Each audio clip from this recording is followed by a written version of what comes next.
ఇప్పుడు no cost cough syrup తో 60 రూపాయల విలువ గల ఇన్హేలర్ పూర్తిగా ఉచితం. దెబ్బకి దగ్గు జలుబు మాయం.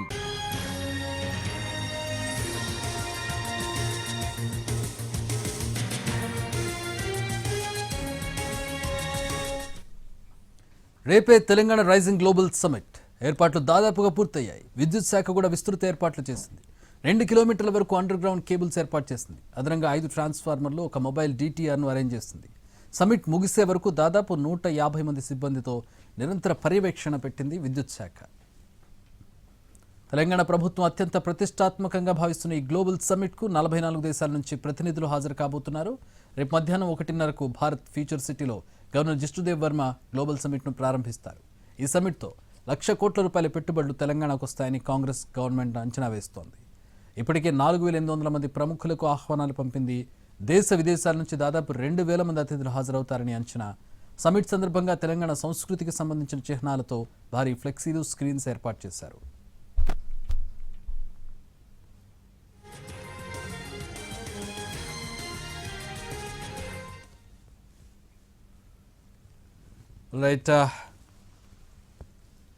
సమిట్కు సంబంధించినటువంటి ఏర్పాట్లు అన్నీ కూడా దాదాపుగా పూర్తయ్యాయి. సమిట్కు సంబంధించినటువంటి అప్డేట్స్ పూర్తిగా ఎన్టీవీలో మీకు ఎక్స్క్లూజివ్గా అందిస్తూ ఉన్నాము. మా ప్రతినిధి సుధీర్ ప్రస్తుతం సమిట్ నుంచి జాయిన్ అవుతూ ఉన్నారు గ్రౌండ్ రిపోర్ట్ అందించడానికి. సుధీర్, ఏర్పాట్లన్నీ పూర్తయ్యాయా? రేపు మధ్యాహ్నం లాంఛనంగా ప్రారంభమవుతోంది. ఏంటి, ఎట్లాంటి స్పెషాలిటీస్ కనబడుతున్నాయి? మాక్ డ్రిల్ అంటే డ్రై రన్ చేస్తున్నట్టుగా కూడా తెలిసింది, అది పూర్తయిందా? ఎంతవరకు సక్సెస్ అయింది? ఏమన్నా లోటుపాట్లు సరి చేసుకున్నారా?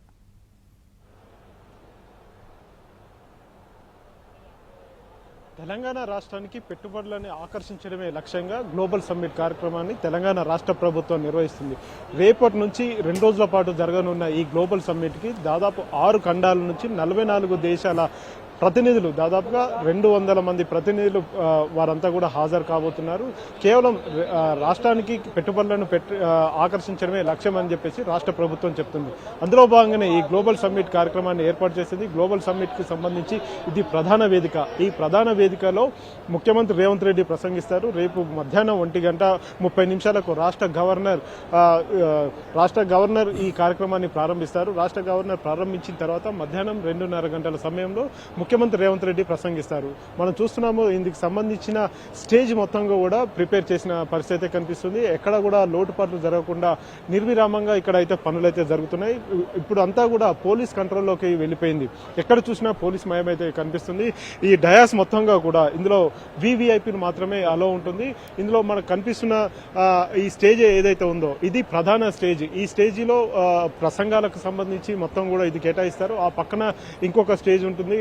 అందులో మొత్తంగా కూడా స్టాల్స్, తెలంగాణ రాష్ట్ర ప్రభుత్వానికి సంబంధించిన స్టాల్స్ అయితే అందులో ఏర్పాటు చేయడం జరిగింది. ఆయా డిపార్ట్మెంట్లకు సంబంధించిన స్టాల్స్ అన్ని కూడా అందులో ఉంటాయి. అయితే ఇక్కడ మనం ఈ మెయిన్ హాల్కు సంబంధించి చూసుకున్నట్లయితే ఇందులో 2,000 మంది ప్రతినిధులు ఇందులో కూర్చోవచ్చు. వారికి సంబంధించి సీటింగ్ ఏర్పాట్లను కూడా చేశారు. వివిధ దేశాలకు సంబంధించిన ప్రతినిధులు 150 మంది ఇప్పటి వరకు వస్తున్నట్టుగా సమాచారం అయితే అందింది. వారితో పాటుగా దేశంలో ఉన్న వివిధ రాష్ట్రాలకు సంబంధించిన ప్రతినిధులు కూడా ఇందులో హాజరవుతారు. ఇందులో 2,000 మంది ఆశీనులు అయ్యేందుకు ఈ సీటింగ్ని ఏర్పాటు చేశారు. ప్రతి ఒక్కరు కూడా వీక్షించేటట్టుగా ప్రత్యక్షంగా ఇక్కడ జరుగుతున్న కార్యక్రమాన్ని చూసేందుకు పూర్తిగా LCDలను LEDలను ఏర్పాటు చేశారు.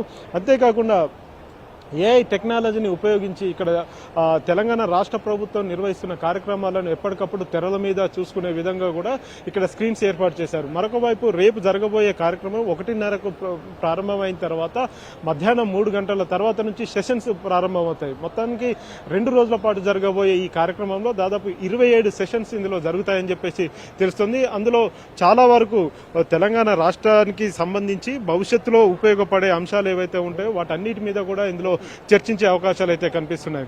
ముఖ్యంగా రేపు మాత్రం ఆర్థిక శాఖకు సంబంధించి కావచ్చు, ఆర్థిక అంశాలకు సంబంధించి రేపు చర్చ జరుగుతుంది. అందులో అభిజిత్ బెనర్జీ ఇందుకు సంబంధించి ఆయన రేపు ఆర్థిక నిపుణులు ఆయన రేపు ప్రసంగిస్తారు. ఆయన ప్రసంగం ఉంటుంది.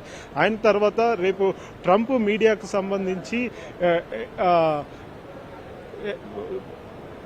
ట్రంప్ మీడియాకు సంబంధించి కూడా రేపు ఇందులో ప్రసంగం ఉంటుందని చెప్పేసి ఇప్పటికే ప్రభుత్వ ప్రతినిధులు స్పష్టం చేశారు. మనం చూస్తున్నాము ఇక్కడ అంతా కూడా రాష్ట్ర ప్రభుత్వ ప్రతినిధులంతా కూర్చునేందుకు, క్యాబినెట్ కు సంబంధించిన ప్రతినిధులు కూర్చునేందుకు, అదేవిధంగా వస్తున్న వివిఐపీస్ ఎవరైతే ఉన్నారో వారందరి కోసం సీటింగ్ అరేంజ్మెంట్స్ అయితే చేశారు. ప్రతి ఒక్కరికి ఇక్కడ సీట్లు అయితే ఏర్పాటు చేశారు. 2,000 మంది ప్రతినిధులు ఈ కార్యక్రమానికి హాజరు కాబోతున్నారు. వీరే కాకుండా ఇప్పటికీ దాదాపుగా 44 దేశాలకు సంబంధించిన 4,600 మంది అతిథులకైతే ఆహ్వానాలు పంపించింది రాష్ట్ర ప్రభుత్వం. ప్రతి దేశం నుంచి వెళ్లి రాష్ట్ర ప్రభుత్వ ప్రతినిధులు వెళ్లి వారికి ఆహ్వానాలను అందించడం జరిగింది. వారి ఆహ్వానాల్లో దాదాపుగా సగానికి ఎక్కువగా కూడా ఇప్పటికీ వారందరూ కూడా సంసిద్ధత వ్యక్తం చేసినట్టుగా కూడా రాష్ట్ర ప్రభుత్వం స్పష్టం చేసింది. అయితే ఈ 2 సంవత్సరాల్లో రాష్ట్ర ప్రభుత్వం సాధించిన ప్రగతితో పాటు రాబోయే 3 సంవత్సరాల్లో ప్రభుత్వం తీసుకునే పథకాలు ఏవైతే ఉంటాయో ఆ పథకాల వల్ల సామాన్య ప్రజలకు ఏ విధమైన లాభం కలుగుతుంది, తద్వారా రాష్ట్ర ప్రగతికి, రాష్ట్ర ఆర్థిక ప్రగతికి ఏ విధంగా దోహదపడుతుంది అనే విషయానికి సంబంధించి ఇందులో ఈ గ్లోబల్ సమ్మిట్ లో చర్చిస్తారు. అంతేకాకుండా 9వ తేదీన రాష్ట్ర ప్రభుత్వానికి సంబంధించి విజన్ డాక్యుమెంటరీని విడుదల చేస్తారు. ఎందుకంటే ప్రస్తుతం ఉన్న రాష్ట్ర ఆర్థిక పరిస్థితికి తోడు 2047వ సంవత్సరంలో తెలంగాణ రాష్ట్ర ఎకానమీ వచ్చేసి దాదాపు $3 ట్రిలియన్ ఎకానమీ వరకు చేరుకునేందుకు ఏ విధమైన చర్యలు తీసుకోవాలి, ఎలాంటి కార్యక్రమాలు చేపట్టాలి అనే విషయానికి సంబంధించి తెలంగాణ రాష్ట్ర ప్రభుత్వం ఒక విజన్ డాక్యుమెంటరీ రిలీజ్ చేస్తుంది. అది ముఖ్యమంత్రి రేవంత్ రెడ్డి చేతుల మీదుగా విజన్ డాక్యుమెంటరీ రిలీజ్ చేస్తారు. కాబట్టి ఈ 8, 9వ తేదీలో జరగబోయే ఈ 2 రోజుల కార్యక్రమాలు చాలా అత్యంత ముఖ్యమైనవిగా చెప్పవచ్చు. ఇప్పటికే దాదాపు 1,00,000 కోట్ల పెట్టుబడులు వస్తాయని చెప్పేసి రాష్ట్ర ప్రభుత్వం ఆశాభావం వ్యక్తం చేస్తుంది. గడిచిన 2 సంవత్సరాలుగా కూడా ముఖ్యమంత్రి రేవంత్ రెడ్డి, ఐటీ మినిస్టర్ శ్రీధర్ బాబుతో పాటుగా రాష్ట్ర ప్రభుత్వ ప్రతినిధులు దావోస్ లాంటి దేశాలకు వెళ్లి అక్కడ పెట్టుబడి సదస్సుల్లో కూడా వారంతా పార్టిసిపేట్ చేయడం జరిగింది. ఇప్పటికే 1,75,000 కోట్ల పెట్టుబడులు వచ్చాయని చెప్పేసి కూడా రాష్ట్ర ముఖ్యమంత్రి రేవంత్ రెడ్డి స్పష్టం చేశారు.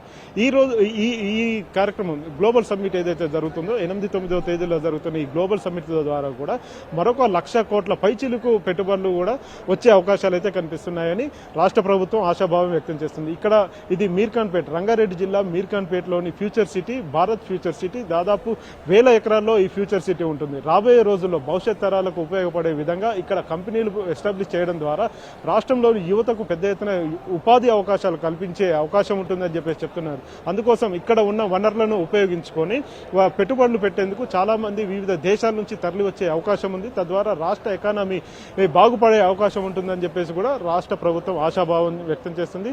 2 రోజులు జరగబోయే ఈ కార్యక్రమానికి సంబంధించి అన్ని ఏర్పాట్లు కూడా పూర్తయ్యాయని కూడా చెప్పవచ్చు. Chakri. All right, thanks for the update Sudheer.